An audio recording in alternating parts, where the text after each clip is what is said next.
Dah geli aku duduk di kursi karatan ini. Dah galak.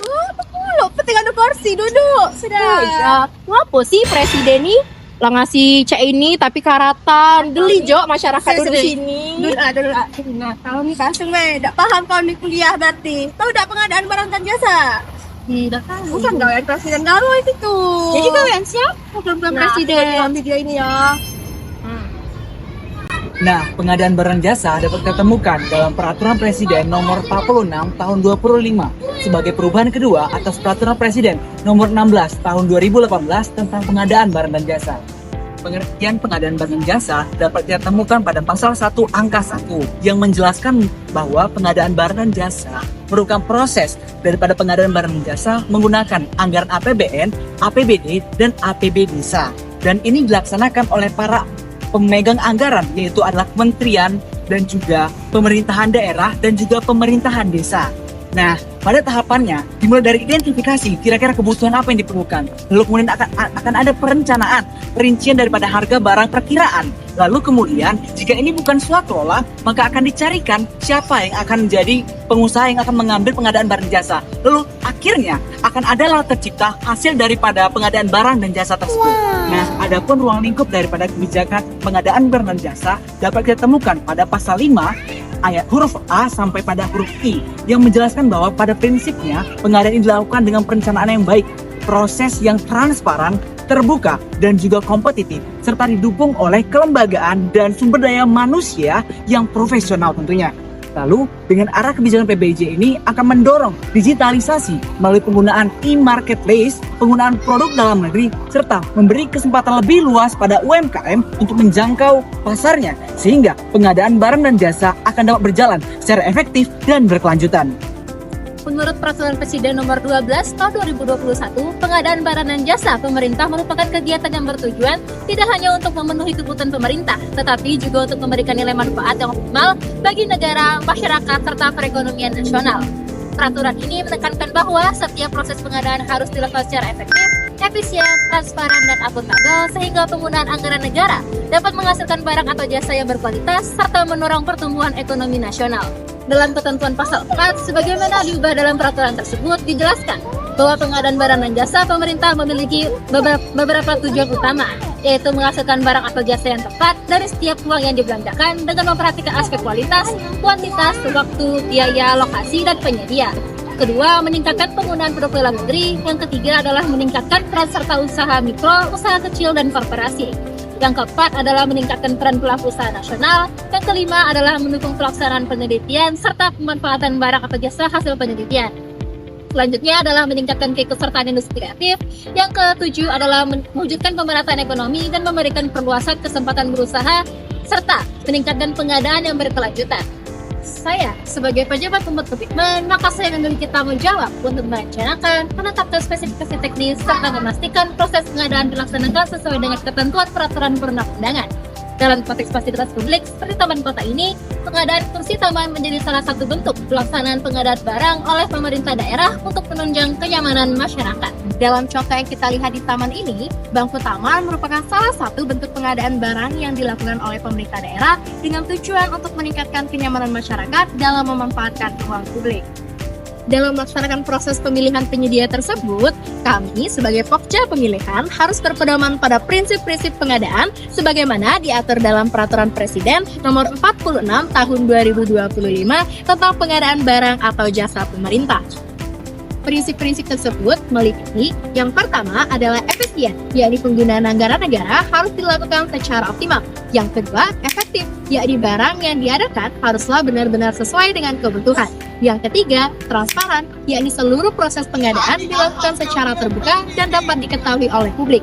Keempat, terbuka, yakni semua penyedia barang dan jasa memiliki kesempatan yang sama untuk mengikuti proses pengadaan. Yang kelima, bersaing, yakni para penyedia harus bersaing secara sehat dalam proses pemilihan.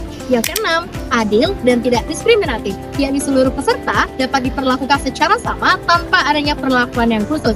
Ketujuh, akuntabel, akuntabel, yakni seluruh proses pengadaan harus dapat dipertanggungjawabkan secara hukum dan administrasi. Berdasarkan prinsip-prinsip tersebut, kami sebagai Pokja Pemilihan kemudian melakukan evaluasi terhadap para penyedia yang mengikuti proses pengadaan bangku taman ini dengan mempertimbangkan kesesuaian spesifikasi barang, kualitas, serta nilai penawaran yang paling menguntungkan bagi pemerintah. Setelah melalui proses evaluasi tersebut, kami menetapkan penyediaan yang memenuhi prasyarat dan memiliki penawaran terbaik sebagai pemenang pengadaan bangku taman ini.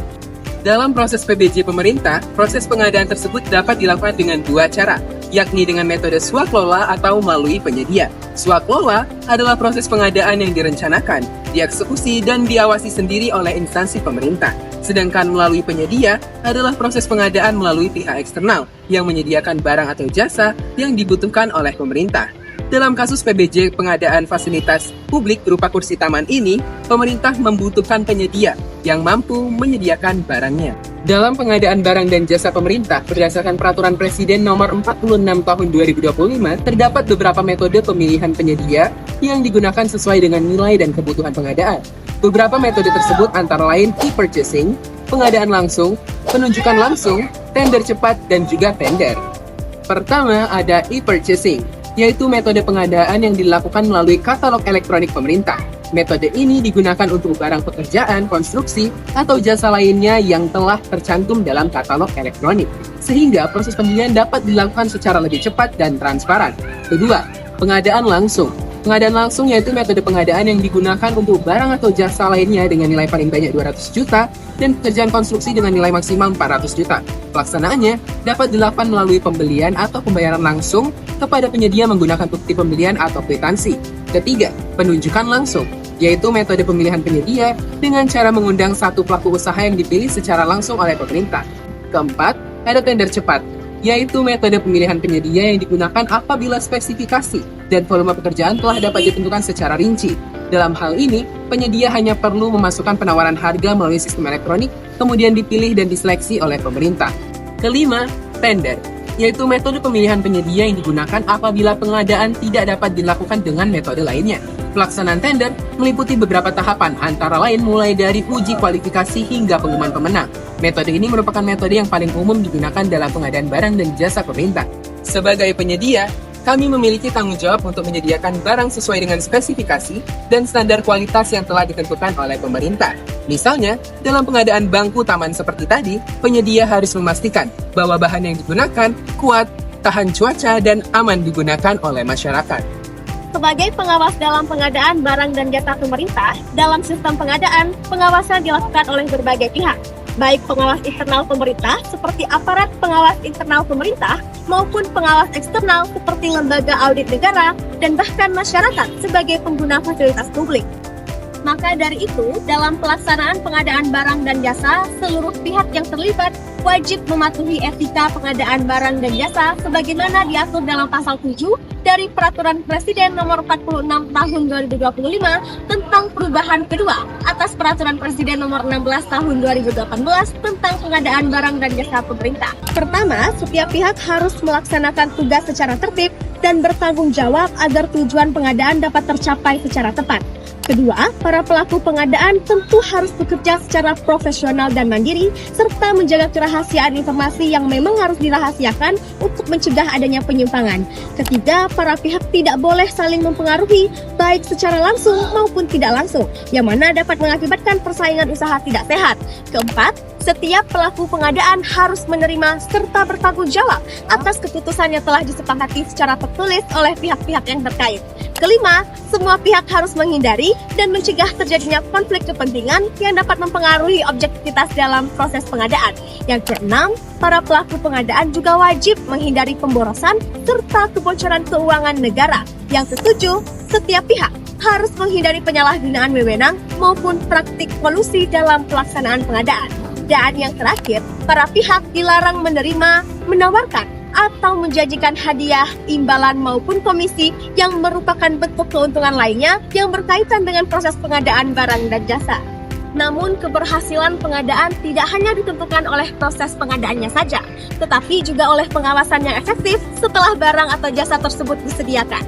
Oleh karena itu, sebagai bagian dari masyarakat, saya juga memiliki andil untuk ikut mengawasi pelaksanaan pengadaan barang dan jasa pemerintah. Pengawasan tersebut dapat dilakukan dengan cara memanfaatkan fasilitas publik secara bijak, melaporkan apabila terdapat kerusakan atau penyimpangan, serta turut menjaga dan merawat fasilitas yang telah disediakan oleh pemerintah. Nah, Cak Manol, paham belum tentang pengadaan barang dan jasa pemerintah? Jadi, pengadaan barang dan jasa pemerintah itu bukan segalanya presiden. Ada yang namanya prinsip, etika, ada pelakunya. Jadi, tidak segalanya presiden yang nganuin barang dan jasa di Indonesia ini. Oh, Cak itu. Yo, Cak Mano ya, pasti kan masyarakat juga kurang ngerti lah sama yang PBJ uji kota tadi tuh. Ternyata juga banyak ya pihaknya, mulai dari presiden, bisa dari Pemda sendiri, baik itu gubernur ataupun wali kota, yang pastinya juga untuk kepentingan masyarakat. Nggak paham aku, makasih. Bye lagi kita.